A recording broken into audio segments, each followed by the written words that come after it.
Hallo und herzlich willkommen zu einem neuen Video vom Wohnmobil Privat mit Vermietung. Mein Name ist David und im heutigen Video geht es um die Woom-Tour von unserem eigenen Mobil.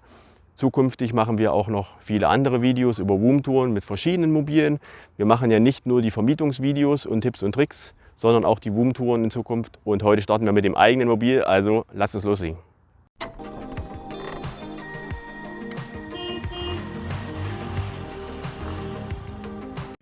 Wir haben jetzt hier ein Basisfahrzeug, Fiat Ducato, 150 PS, 2,3 Liter Diesel, bekanntes Fahrzeug. Und das Wohnmobil an sich ist ein Carrado, eine Variante von Carrado A464. Wir haben hier einen isolierten Abwassertank und wir haben 3500 Kilo zulässiges Gesamtgewicht. Das wurde abgelastet, dazu sage ich was in einem anderen Video. So kann man das mit einem normalen Führerschein jetzt hier fahren. Also unser Kleiner ist 3,14 Meter hoch und 7,25 Meter lang. Ja, da kommt natürlich noch ein bisschen was dazu. Und zwar, wenn der Fahrradträger ausgeklappt ist, sind das 60 cm zusätzlich bis hierher, plus Fahrräder, wenn sie hinten rausragen. Und er ist 2,32 Meter breit, ohne Spiegel und ohne Markise. Dann haben wir hier noch eine Heckkamera. Die hat zwei Varianten, zwei Sichten. Einmal weiter weg, einmal direkt hinter das Fahrzeug. Außerdem eine Markise von Thule, die hat 4,50 Meter Länge. Und wie gerade schon kurz gezeigt, einen dreifachen Fahrradträger von Thule. Ja, das ist das Cockpit, absolutes Standard-Cockpit von Fiat Ducato. Das Radio ist ein zusätzliches von Scenic, das haben wir beim Kauf sozusagen mit verbauen lassen. Ist natürlich kombiniert mit der Rückfahrkamera und ist auch wirklich vom Navi her gut. Die Straßen, wie die abgezeichnet sind und so, ist super, kann ich eigentlich empfehlen. Und dieses Teil weiß ich, dass es nicht unbedingt überall drin ist, ist aber ganz super, weil hier kann man richtig gut das Handy einklemmen und ist ganz praktisch, ist ja mit so Gummilippen und so, also das ist auch ganz gut. Ansonsten hat er Klimaanlage, Handschaltung und das ist es soweit hier vorne. Ja, dann schauen wir uns mal das Bad an. Grundsätzlich ist hier eine Dusche verbaut in dem Gerät. Die sieht auch ein bisschen kleiner aus, allerdings, das glaube ich, das täuscht. Ich werde mich gleich mal reinstellen, da können wir mal messen und mal testen. Wir benutzen die Dusche eigentlich in der Praxis nicht, weil ist ein bisschen ein Fragezeichen dran. Wenn ich einen Festwasseranschluss hätte an einem Platz, wo ich dann duschen kann, dann kann ich auch zur Sanitäranlage gehen, die dann mit Sicherheit dann ordentlich ist und da ist. Und wenn ich mein Tankwasser benutzen muss, meine 120 Liter Frischwasser, beziehungsweise es läuft ja dann in den Abwassertank auch von der meistens kleiner ist, der zum Beispiel 100 Liter hat, dann ist jetzt die Frage, wie lange soll das denn reichen? Und dusche ich einmal, dann ist mein Tank leer, dann muss ich wieder irgendwo hinfahren. Das ist, also wir duschen nicht hier, aber ich hatte auch schon Kunden zum Beispiel, die haben die Dusche benutzt. Ja? Ansonsten haben wir hier ein normales Waschbecken und ein kleines Schränkchen. Und im oberen Bereich ist nochmal ein Schränkchen, Toilette natürlich. Wir benutzen die Dusche eigentlich hauptsächlich als Stellplatz. Ist trotzdem ganz praktisch, weil wenn ich mir vorstelle, wenn jetzt hier eine Wand wäre, und das wäre jetzt hier schon zu Ende, das Bad. Also der Platz, der bringt schon für die Bewegung bringt's was. Und wir stellen dann im unteren Bereich dann auch Sachen ab. Die Utensilien, die man zum Beispiel benutzt im Bad. So, dann quetsche ich mich mal hier rein. Aber ich muss sagen, also ich stehe zum ersten Mal hier drin. Und ich muss sagen, also mit meinen 1,83 Meter habe ich hier oben noch Platz. Und ich könnte jetzt hier, mach mal einen Test. Ja, ich könnte hier wirklich duschen. Ich mache das auch mal zu. Wollen wir mal einen richtigen Test fahren hier. So. Habe ich noch nie benutzt. Hier drüben machen wir auch mal zu.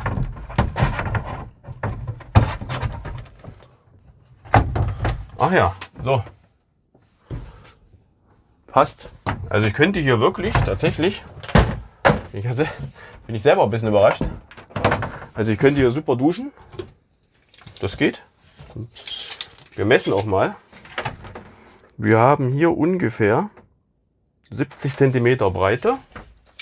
Und wir haben eine Tiefe von, ich würde sagen, wenn zu ist, vielleicht 55. Und die Höhe, ja, die kann ich ja selber sagen. Also wenn ich mich jetzt ausstrecke, wenn ich mich jetzt wirklich ausstrecke, vorne kann ich schon, wir rollen vielleicht die Haare noch ein bisschen, aber muss mich wirklich ausstrecken. Aber wenn ich jetzt hier normal stehe, habe ich hier noch vielleicht 5 cm Platz. Also ich würde sagen vielleicht 1,90, 1,88 oder so.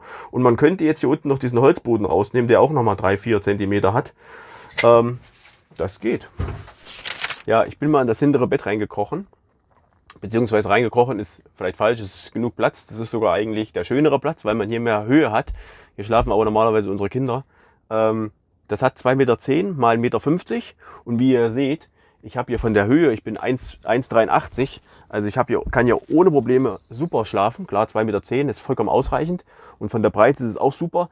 Wir haben hier vorne eine kleine engere Stelle, weil da das Bad so ein bisschen drückt, aber das stört ehrlich gesagt nicht. Wir haben hier auch eine super Höhe und wie ihr seht, sind hier hinten auch noch eine Menge Staufächer. Da geht eine ganze Menge rein. Wir haben hier sogar Beleuchtung einzeln, also da kommt schon ein bisschen Schlafzimmer-Feeling auf. Extra Vorhang, alles da. So, dann möchte ich mal kurz zeigen, wie man in den Alkoven kommt. Die Leiter verstaut man normalerweise unter den Matratzen. Hier sieht man auch das Netz. Dieses kann man dann da oben befestigen. Und den Alkovenbereich an sich kann man, wenn man möchte, auch nach oben schieben. Und dann hat man vielleicht mehr Platz, um ins Fahrerhaus zu kommen und hat ein anderes Raumgefühl. Ne? Kann die natürlich auch während der Fahrt unten lassen, das ist jedem selbst überlassen. Und kann es als für die Jacken oder so benutzen. Ne? Die Leiter, die ist normalerweise hier drunter. Die wird hier eingehangen. Und wie ihr seht, haben wir hier noch so einen Topper drauf. Da habe ich schon mal in einem anderen Video was dazu erklärt, warum der drauf ist und was der macht. Ist erstens für die Bequemlichkeit und zweitens vermieten wir ja. Und der sorgt dafür, dass wir unsere quasi eigene Matratze haben, denn den nehmen wir immer sozusagen, wenn wir selbst wegfahren. Ja, jetzt bin ich im Alkovenbereich. Wie ihr seht, von der Kopfhöhe ist das ein bisschen anders wie im hinteren Bereich. Allerdings muss ich sagen, wenn man jetzt nicht gerade Platzangst hat oder so extrem, man liegt ja hier, das merkt man höchstens, wenn man reinkrabbelt abends oder wenn man rauskrabbelt früh. Ansonsten, wenn man hier liegt, dann merkt man ja von der Höhe gar nichts. Und die Bettgröße ist auch 2,10 Meter und die Breite ist 1,60 Meter. Das heißt ein bisschen breiter wie hinten, wobei natürlich das hier hinten dann abflacht und nicht tausendprozentig so die Breite zu nutzen ist. Aber wir schlafen ja als 2 Erwachsene plus kleines Baby und das ist natürlich grenzwertig, aber für 2 Erwachsene ist das super. Jetzt habe ich die Kindersicherung mal installiert, damit ihr mal seht, wie das aussieht. Also damit man da nicht, oder damit auch der Erwachsene vielleicht nicht in der Nacht mal schnell da runterkollert. Da gibt es ein bisschen Sicherheit. Natürlich kann man das auch noch für die Privatsphäre alles schön zuziehen und dann hat man da so ein bisschen seinen eigenen Bereich. Ja, ansonsten ist das hier die Küche. Eigentlich, ich denke mal fürs Campen schon eine relativ große Küche. Wir haben hier einen 3-Flammen-Gasherd. Für uns ist der ganz wichtig für das Kaffeekochen, weil wir benutzen ihn nicht so oft, aber wir haben so ein Teil und das ist unheimlich nützlich für Kaffee, Tee und auch im Notfall mal Wasser abkochen, wenn man Trinkwasser braucht oder wie auch immer und hat natürlich nur das aus dem Tank oder was. Dann, das ist ein ganz, ganz wichtiges Teil. Mache ich auch mal unten einen Link rein.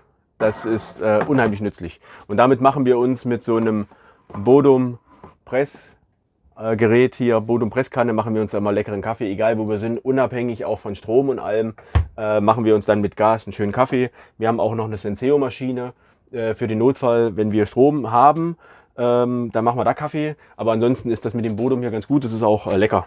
Ja, normale Spüle, ein Spülbecken und ansonsten ist das hier Schrank. Hier kommt Besteck rein und das sind alles noch einfache Staufächer, Mülleimer, also ausreichend Platz in der Küche. So, dann kommen wir jetzt mal zum Kühlschrank. Wir haben jetzt hier oben ein Eisfach sogar. Es hat glaube ich so 20 Liter oder so. Dann haben wir hier unten den normalen Bereich, 167 Liter, also wirklich ein großer Kühlschrank, vollkommen ausreichend. Der hat auch so spezielle Teile zum Fixieren, damit es nicht klappert. Und ganz wichtig bei dem Kühlschrank, der läuft auf Gas oder auf Strom. Da sucht er sich selber aus, beziehungsweise man kann es auch einstellen, was man möchte. Außerdem haben wir hier hinten jetzt noch den Kleiderschrank, sage ich jetzt mal. Der hat eine Breite von, ich würde sagen, 45 auf 50 cm. Hier steht zum Beispiel auch die Senseo-Maschine drin. Immer bereit, wenn wirklich Strom da ist, dann kann man da mal ran. Wir hatten auch schon mal einen Vollautomat. Ich bin Kaffeegenießer, aber der hat es nicht lange mitgemacht. Die Erschütterungen sind einfach zu stark. Deswegen ist hier eine Senseo. Und in diesem Bereich hier unten ist dann die Heizungsanlage. Ja, nochmal kurz zum Thema Heizung. Wir haben hier eine Tuma-Heizanlage verbaut. Da kann man sich dann selbst hier einstellen, ob man 60 Grad Wasser oder 40 Grad Wasser möchte und auch, ob man vielleicht nur heizen möchte oder eben Wasser und heizen möchte. Dann ist das jetzt hier die Steuerung. Wir sehen eingeschaltet, kein externer Strom und das ist die Spannungsanzeige. Das ist jetzt sozusagen der Wassertank. Der ist natürlich dementsprechend jetzt leer und wir haben hier auch kein Abwasser gerade drin. Wir haben Corona, deswegen sind wir jetzt gerade nicht unterwegs. Das ist die Sitzecke, sozusagen das Wohnzimmer. Wir haben hier eine Sitzplätze für 4 Personen. Das ist natürlich ein Wohnmobil, was eigentlich für 6 Personen zugelassen ist, beziehungsweise 6 Schlafplätze bietet offiziell. Wir haben jetzt hier 4 Sitzplätze. Umdrehbar ist hier nichts. Auch dieser ist nicht drehbar. Bei dem macht es gar keinen Sinn, weil natürlich hier eine Wand dazwischen ist. Das heißt, wenn man hier sitzen möchte, muss man natürlich, das sind super Sitzplätze für 4 Personen. Da passt man auch gut nebeneinander. Ich stelle mir hier immer noch einen extra Hocker mit hin, wenn wir zu 5 unterwegs sind. Dann habe ich noch einen Sitzplatz hier vorne. Ansonsten sind jetzt hier 3-Punkt-Gurte auf der Fahrtrichtungsseite und gegen die Fahrtrichtung haben wir hier 2 Beckengurte. Offiziell kann man dann also mit 6 Personen, mit 6 Gurten auch fahren. Ganz wichtig bei dem Gerät. Bei dem hier ist es wegen dem Gewicht, da haben wir abgelastet. Dadurch kann man nur noch mit 5 Gurten offiziell fahren. Es dürfen nur noch 5 angeschnallt sein. Habe ich auch Video zugemacht. Ja, das zur Sitzecke. Ich zeige euch jetzt mal, wie man die jetzt zum Schlafplatz umbaut. So, jetzt schauen wir uns mal die Sitzecke noch mal näher an. Das soll ja eigentlich ein Schlafplatz sein. Beziehungsweise sogar für 2 Personen, weil wir haben ja eigentlich ein Mobil für 6 Personen, 6 Schlafplätze. Wir schauen uns das mal näher an, wie das umzubauen ist und ob das überhaupt stimmt mit den Schlafplätzen und wie groß das ist. Also grundsätzlich muss man als allererstes den Tisch umbauen. Den klappt man hier hoch, dann kann man den rausnehmen. Dann klappt man hier den Fuß um und dann nimmt man diese Teile raus. Die sind hier mit Klett befestigt. Dann nimmt man das raus. Ebenfalls mit Klett befestigt.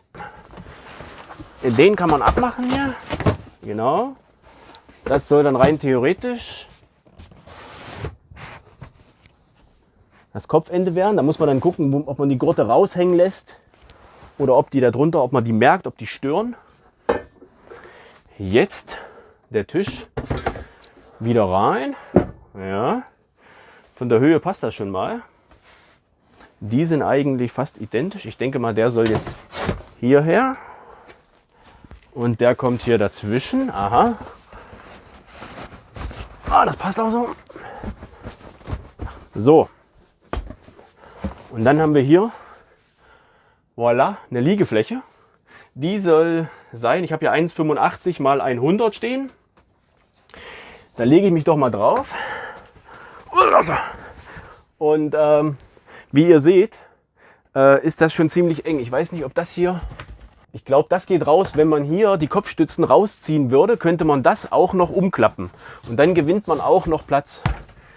Wenn man das jetzt so hat, wie es hier ist, es ist ziemlich kurz für mich, Kinder, okay. Das kann man noch rausnehmen, dann wird es ein bisschen länger. Ich messe jetzt auch gleich mal, wie viel das dann tatsächlich wäre. Wir haben jetzt hier 1,04 Meter. Ja, 1,04 Meter Breite. Von hier bis hier, wenn man wirklich die Sache da auch noch ausbaut, haben wir eine Länge von 1,89 Meter. Ja, also ich sag mal so, wenn man das rausnehmen würde noch, dann könnte man da schon von der Länge liegen. 1,89 Meter ist eigentlich ausreichend. Man liegt ja in den seltensten Fällen gerade. Aber ist natürlich ein bisschen so eine Frage, ob 1,04 Meter von der Breite für 2 Personen ausreicht. Soll ja eigentlich 2 Personen, 2 Personen und 2 Personen sein. Aber ich sage mal, zu 5 geht das schon. Wenn ein Kind hier liegt, ist das alles kein Problem und machbar. Wir haben jetzt hier in dem Bereich Sitzecke auch zweimal Buchsen für USB zum Laden und hier im unteren Bereich einmal Schokosteckdose. Außerdem haben wir in der Sitzecke natürlich hier noch zweimal LED-Beleuchtung und wir haben im ganzen Mobil einmal Fliegengitter und natürlich auch noch Verdunklung zum Zumachen. So, wir haben es extra mal ein bisschen dunkel gemacht, um euch die Beleuchtung auch zeigen zu können. Wir haben natürlich hier oben also eine Deckenlampe. Außerdem haben wir hier in der Sitzecke eine schöne indirekte Beleuchtung plus diese Strahler.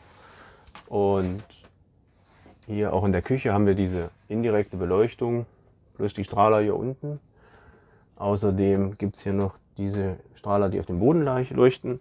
Und im hinteren Bereich gibt es auch nochmal so eine schöne Leuchtleiste und dann die Leselampen.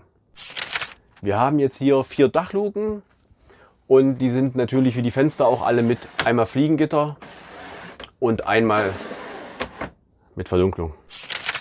So, nochmal ganz kurz zum Thema Verstauen, Staufächer. Also hier, wie ihr seht, Sitzecke sind schon mal 3 große und die sind wirklich tief, also da geht viel rein. Diese Staufächer haben wir auch nochmal in der Küche. Ja, abgesehen von den ganzen Fächern, die unten sind, auch in der Küche und auch im hinteren Bereich, wo das wie Liegefläche ist, sind auch nochmal 3 so eine großen Staufächer. So, dann haben wir hier oben noch ein Fach und da versteckt sich der Fernseher. Ich hole den mal kurz raus. Das sieht dann so aus. Wir haben hier auch eine vollautomatische Satellitenschüssel, die dann ausfährt und auf Knopfdruck dann eben automatisch den Sender sucht. So, und nicht zu vergessen, die Heckgarage, die in dem Fall wirklich groß ist. Also ich habe gerade mal gemessen, sind ca. 2,18 Meter breit, tief. Jetzt schauen wir noch mal die Breite, also ist ungefähr 1,7 Meter mal 1,20 Meter. Und innen haben wir ja doch tatsächlich ca. 1,55 Meter mal ca. 1,25 Meter. 1,55 Meter, 1,25 Meter. Also die ist wirklich groß. Der Vorteil hier ist, die ist immer so, da die Betten natürlich hier oben sind, fest sind. Das ist ein riesen Vorteil, weil man kann immer einladen, man kann auch Fahrräder reinladen und man hat nicht das Problem, dass man, wenn man, dass man das Bett sozusagen ablassen muss. Ist ja bei manchen Mobilen so, dass man das Bett ablassen muss zum Schlafen oder wie. Und dass man dann sich hier Stauraum klaut, sondern der ist immer so, wie er ist. Man kann hier auch bequem reinsteigen und sein Zeug rausholen.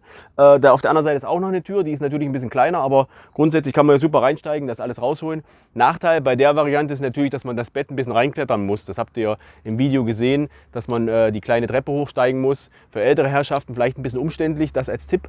Wobei es da sicher Möglichkeiten gibt, sich da einen Tritt zu besorgen oder ähnliches, um da bequem reinzukommen. Ja, ich hoffe, es hat euch gefallen und für den einen oder anderen war eine interessante Information dabei. Ich freue mich, wenn ihr zukünftig dabei seid bei den weiteren Videos.